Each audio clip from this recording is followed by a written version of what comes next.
केंद्रीय मंत्री जीतन राम मांझी ने आरजेडी पर निशाना साधा। साथ ही चिराग पासवान को भी निशाने पर लिया। उन्होंने कहा चिराग पासवान आरक्षण के वर्गीकरण का विरोध कर रहे हैं। जीतन राम मांझी ने कहा आरक्षण का सभी को फायदा मिलना चाहिए।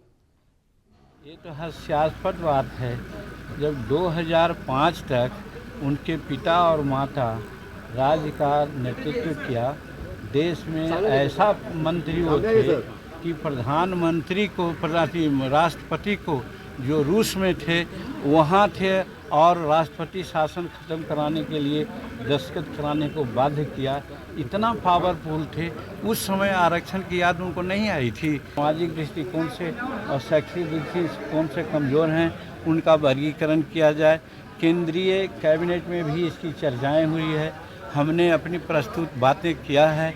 माननीय प्रधानमंत्री जी मौन रह करके स्वीकृति दी है और अन्य मंत्री लोग बहुत खुश इस बात से थे और हमको बाद में कहा मांझी जी आप अपने समय काल में ही वर्गीकरण करा लीजिएगा।